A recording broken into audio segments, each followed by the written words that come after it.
LSMFT. You said it. Why, sure. Yes, sir. Lucky Strike means fine tobacco. So round, so firm, so fully packed, so free and easy on the draw. Yes, ladies and gentlemen, Lucky Strike means fine tobacco. Always those words will mean much to you. For, of course, quality is always your first concern. Today, as always, Lucky Strike selects and buys the finer, the lighter, the naturally milder Lucky Strike tobaccos. Lucky Strike means fine tobacco. The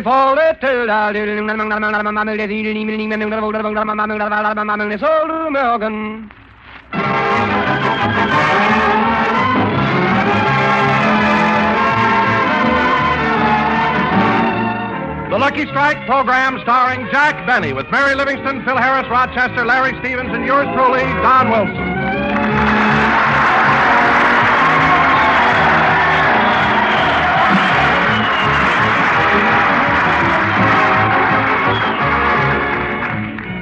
And now, ladies and gentlemen, we bring you a man whose name for years has been the epitome of show business. A man who went from Waukegan to vaudeville. From vaudeville to radio. From Broadway to pictures. From pictures to Broadway. And now, since he has no place else to go, would you please let him come into your home for just a half hour? Thank you. And here he is, Jack Benny.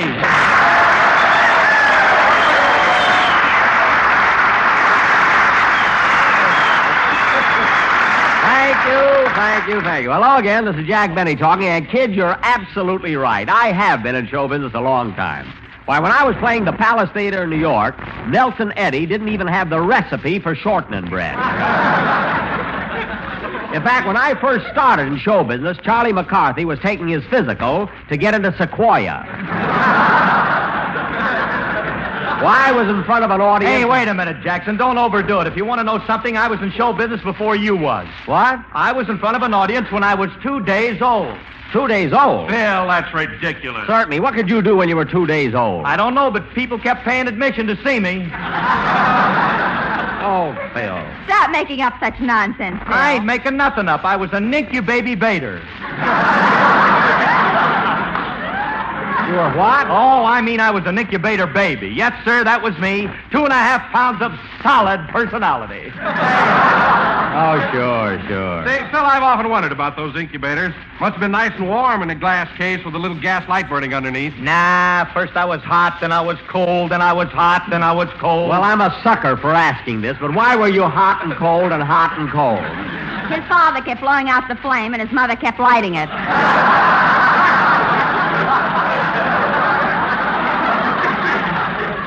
Mary, don't be ridiculous. That's exactly what happened. Phil, you admit that your father kept blowing out the flame and your mother kept lighting it? Yes, and it was a lucky thing I could reach up to that little glass door. Why? Who do you think kept handing my mother the matches? Now, wait a minute, Phil. You were 2 days old in an incubator. Where in the world did you get the matches? The day I was born. What? When the doctor grabbed me by the feet and held me up, I stole them out of his vest pocket.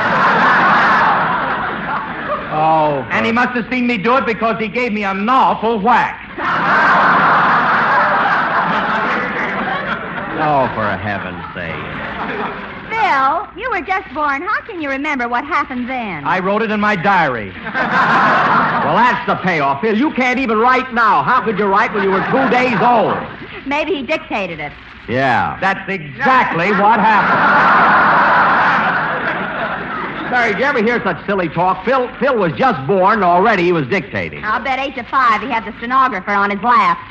Eh, Phil? That's exactly what happened. Phil, you don't have to invent a fantastic story just to make it sound like you've been in show business longer than I have. Maybe he was, Jack. Now, that's impossible. I was in show business before anybody. Why, I was on the stage before Monty Woolley had a beard. Before Monty Woolley had a beard? Yes.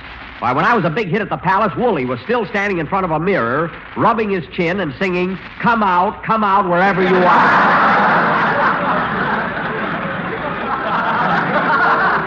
I'm telling you, kids, I've been in show business longer than anybody. Oh, yeah? How about C. Aubrey Smith?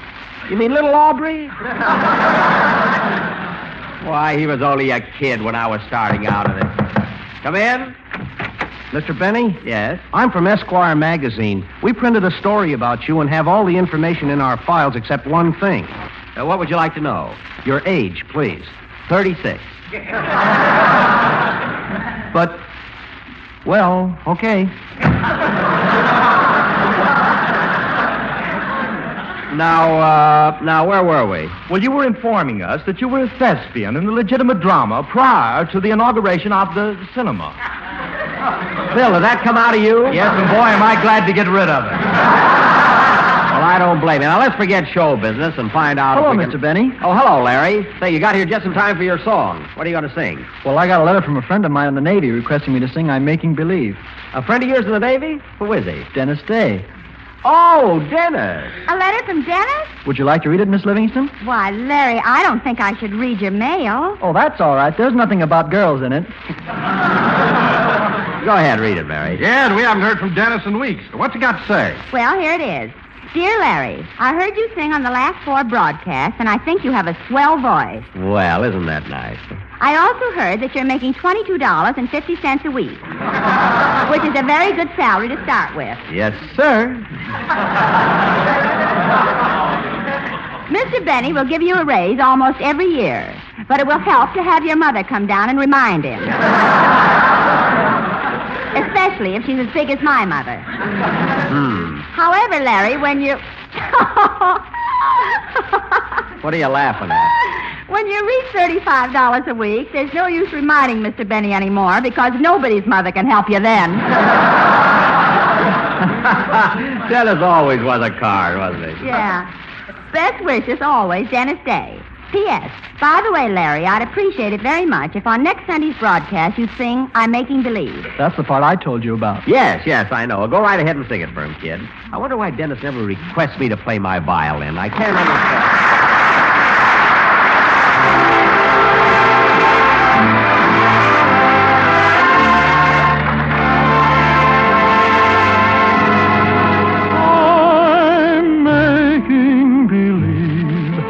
You're in my arms, though I know you're so far away.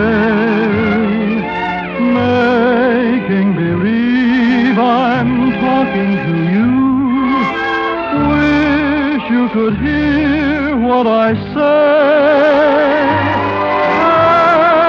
And here in the gloom of my we're dancing as we used to do.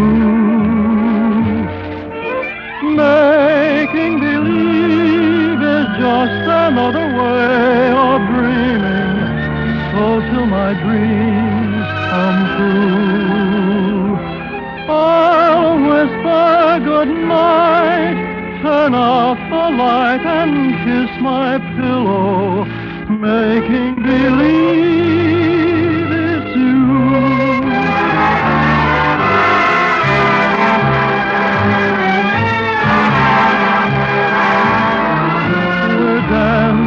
as we used to do.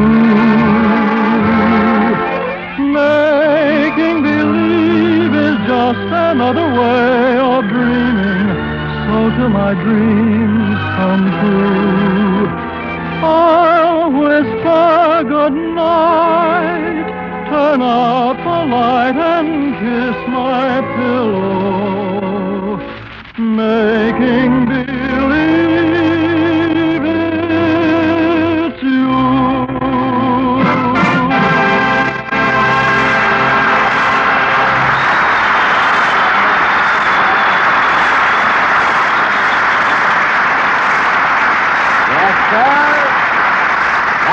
I'm Making Believe, sung by Larry Stevens, and Larry, that was swell. Keep it up, kid, and some of these days you, too, will be making $35 a week, just like Dennis Day did. Gee, if Dennis made $35 a week for a whole year, he must have saved a lot of money.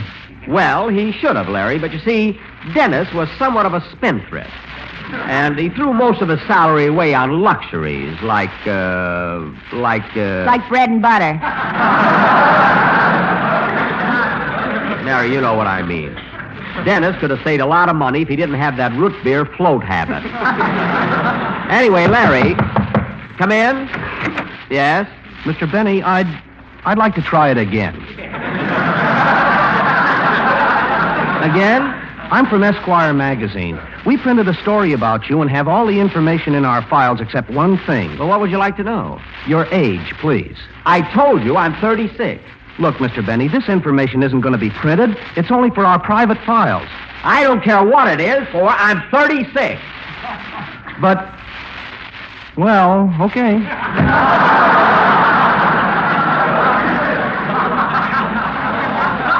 What a persistent guy. I mean, why doesn't he believe that I'm 36? Maybe he was at breakfast at Sardi's the day you won the orchid. No, if he'd have been there, I'd have seen him.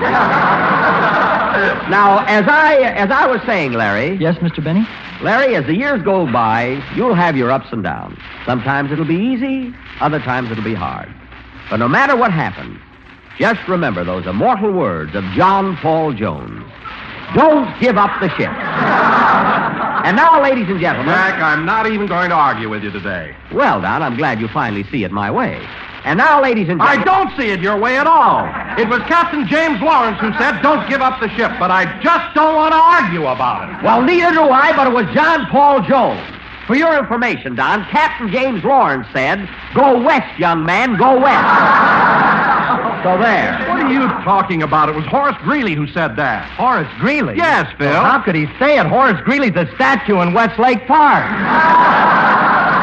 Well, I'm better off if you're on Don's side. Now, Larry, you forget everything that was said and listen to me. Yes, Mr. Benny. As I told you before, and even though you may have your ups and downs, always remember those immortal words of John Paul Jones. Don't go west in a ship. I mean, don't give up the west. I mean, the ship. Don't give up the ship. Which was said by Captain James Lawrence. Now, Don Wilson, if you say that once more, there's going to be trouble. It was Captain James Lawrence. Well, you asked for it. Hold my coat, Mary. What are you going to do? I'm going to put it on. I'm going home.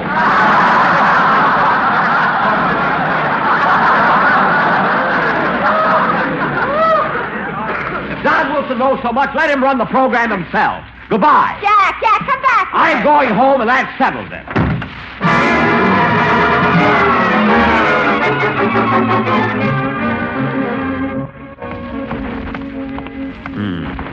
Good thing I held myself back when I did.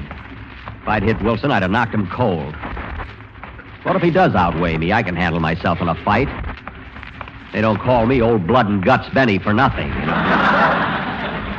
I know when I'm right, and when I'm right, I fight. Say, that sounds like a good motto.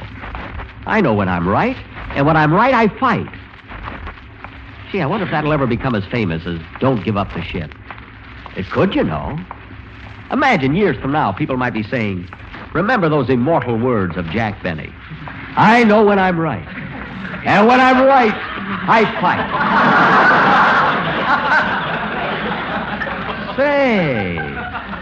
Say, that's pretty good. Ya-da-da-da-dum-da-dee-da-dum, Gee, it's a nice day. But Sunday is always nice. People are all dressed up and coming home from... Hello, Reverend. Hello, Mr. Benny. Yep, Sunday's the nicest day in the week. So calm and peaceful and... Good afternoon, Father. Oh, pardon me. Hello, Bing.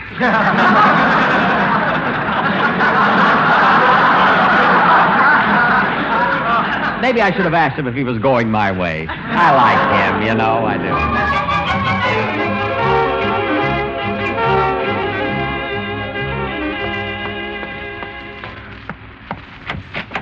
Hello, Rochester. Oh, hello, boss. Say, you're home early. I know. I left before the program was over. Well, I always thought as long as there was one person left in the audience, you'd stay right on out there. That's silly. Whatever gave you that idea? Remember in St. Louis when that man in the front row was swatting flies and you thought he was applauding? Well, what about it? If they hadn't dragged you off the stage, you'd have starved to death. What are you talking about? I was going off anyway, even if they hadn't started the picture. But, boss, I can't get over you leaving in the middle of your program. Isn't that taking an awful chance? What do you mean, chance? Well, if LSMFT finds out you were AWOL, you'll be glad you saved all those boxes of JELLO.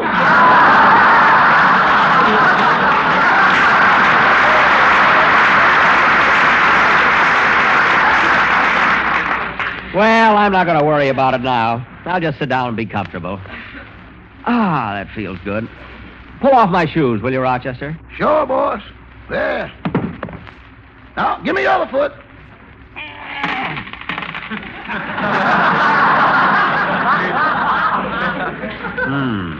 Wait till your toes, boss. There's a dime missing.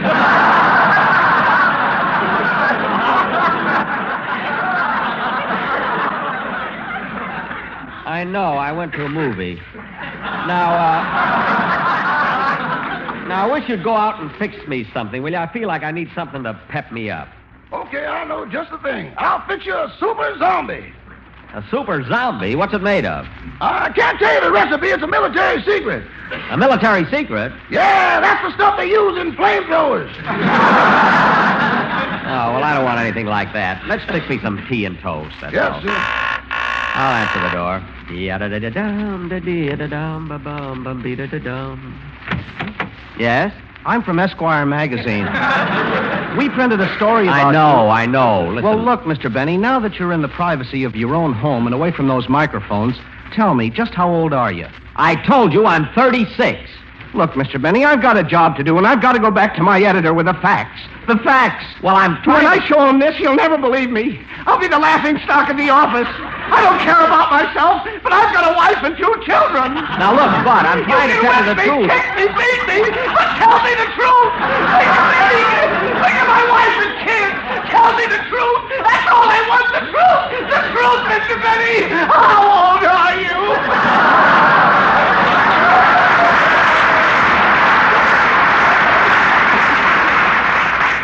Well, if it'll save your job, I'll tell you the truth. I'm 37. 37? Yes. Well, I'll try it. I'll try it. That's all I can do. That's all I can do. Maybe they'll believe me. I hope.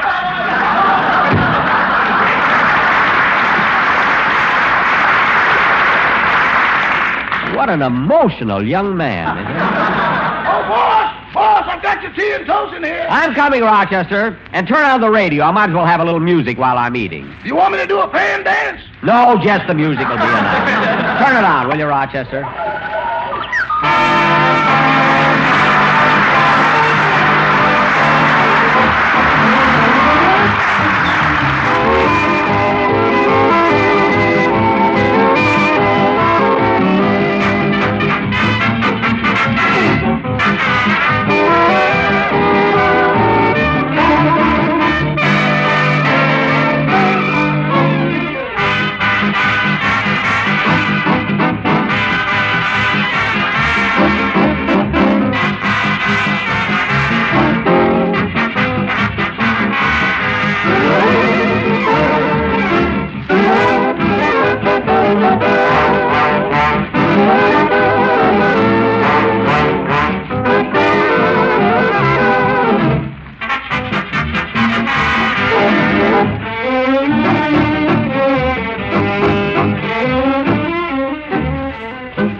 Hey, that's a nice band. I wish Phil Harris could have heard that. See what else is on the radio, will you, Rochester? Okay. Will Harold live? Will Hilda come back to her husband? Will the lost baby be found? Will the bank discover that George has absconded with the money? Will the doctor arrive in time to save Mildred's life? Will Mervyn commit suicide because Cynthia has jilted him? Tune in again tomorrow to hear another cheerful chapter of Happiness House. I didn't know that Cynthia jilted Mervyn. You missed yesterday's cheerful chapter, boss. Oh, yes, darn it. Give me something else, Rochester. Okay.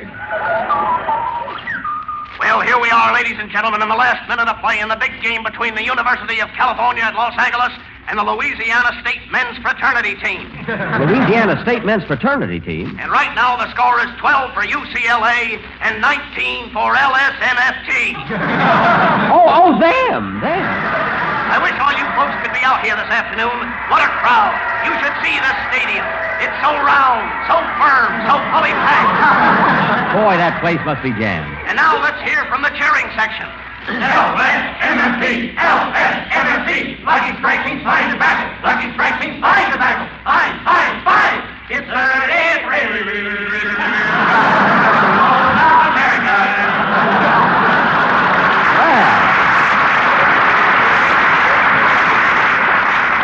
They must be playing in Goldsboro, North Carolina. And there goes the gun ending the game. Well, LSMFT won again. Get another station, Rochester. Yes, sir.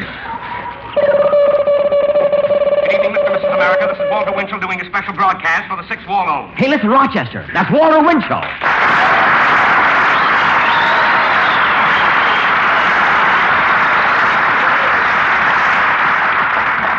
Ladies and gentlemen, this is the 6th time we are having a war bond drive, but the war is an expensive proposition.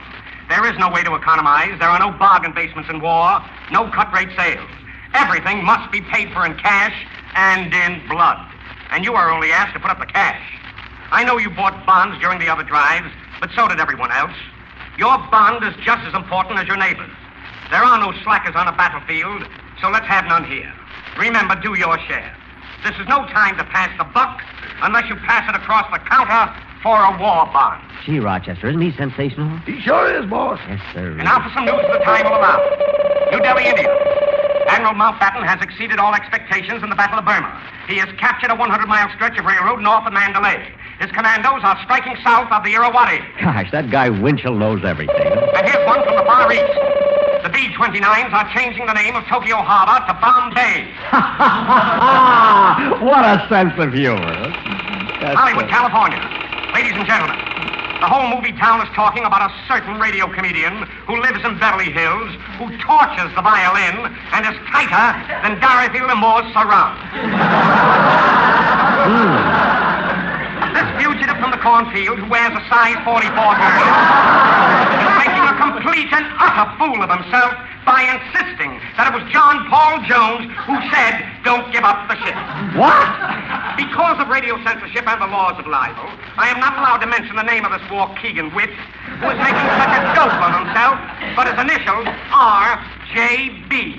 Rochester, did you hear what I heard? Did Winchell insinuate that I'm a jerk? That's what he said. That's what the man said. He said. Oh, he did, huh?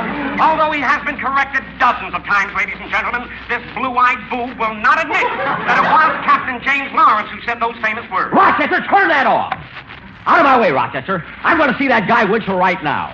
Hand me my hat, coat, and cane. My heavy cane.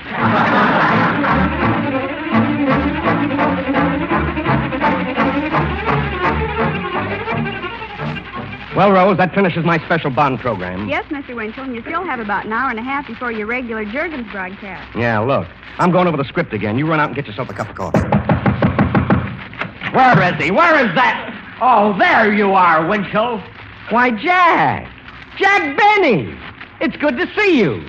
Don't give me that good to see you stuff. What is all that you said about me and John Paul Jones and don't give up the ship? Now, wait a minute, Jack. Just a minute. All I said was that a certain Waukegan wit, who is stingy, tortures the violin, and wears a size 44 girdle, is making a jerk out of himself in the initials of J.B. Well? What makes you think I was talking about you? Well, for one thing, the initials J.B. But, Jack, I might have been talking about Joan Bennett. Joan Bennett doesn't wear a size 44 girdle. To think that you would do this to me, Walter, after all I've done for you. What did you ever do for me? Plenty, but not anymore. Yesterday was positively the last time I'll ever wash my toupee in Jurgens. And another thing, Winchell. Now, Jack, that's no attitude today. Suppose I did mean you. I wouldn't have mentioned it if I didn't know the facts. Oh, so now you know everything. Who do you think you are, Luella Parsons? I know my rights, brother. Oh, Jack, calm down a little. Aren't you getting a little too excited about this? No, I'm not, because I believe in those famous immortal words. I know when I'm right.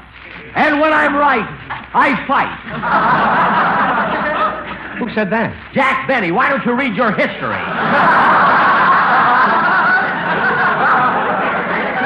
That's who said it. All right, Benny, I try to be patient with you, but now I can get tough, too. Just who do you think you are trying to change history by saying John Paul Jones said don't give up the ship? When any schoolboy knows it was Captain James Lawrence. Oh, yeah? Well, let me tell you something, Winchell. You're not going to...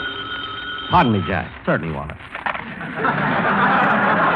Yeah? Winchell speaking. What? Your wife had a baby this morning? But how could she? You promised me it wouldn't happen until next week's program. Oh, never mind. It's too late to apologize now. Now, getting back to you, Benny, everybody on your program knows that you're wrong about John Paul Jones. But because you're the boss, you bully them and shove them around and make them take orders from you. Well, you can't do that to me. Oh, yeah? Well, let me tell you something, Winchell. You're not going to... Pardon me, Jack. Certainly, Walter.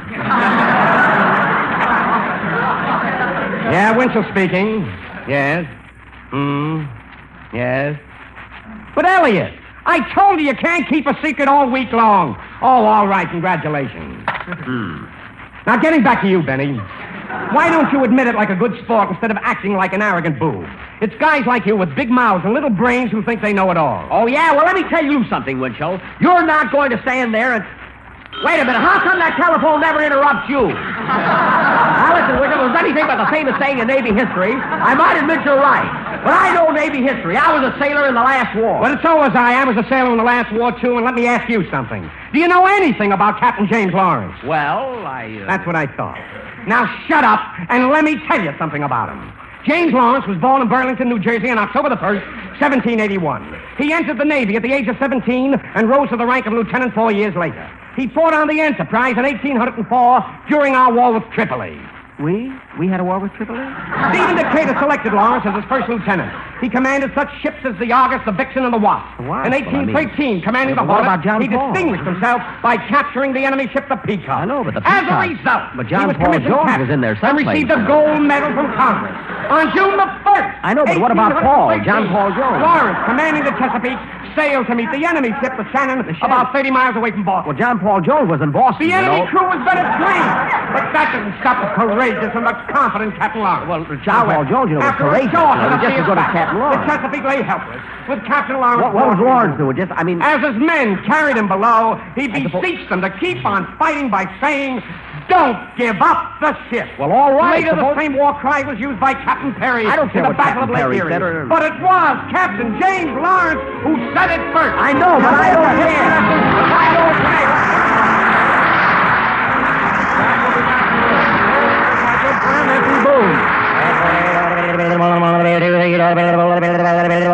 Sold American. Independent tobacco experts, auctioneers, buyers, and warehousemen present at the auctions now open in the South can see Lucky Strike consistently select and buy the finer, the lighter, the naturally milder Lucky Strike tobacco. And this fine Lucky Strike tobacco means real deep-down smoking enjoyment for you. So smoke that smoke of fine tobacco, Lucky Strike. The famous tobacco auctioneers heard on tonight's program are Mr. F.E. Boone of Lexington, Kentucky. At 44, sold American. L.A. Speed Riggs of Goldsboro, North Carolina. $43 sold to American. Basil Rysdale speaking for the makers of Lucky Strike. LSMFT, LSMFT, LSMFT. Yes, Lucky This Strike is the means National fine tobacco. Broadcasting Company. KFI, Los Angeles.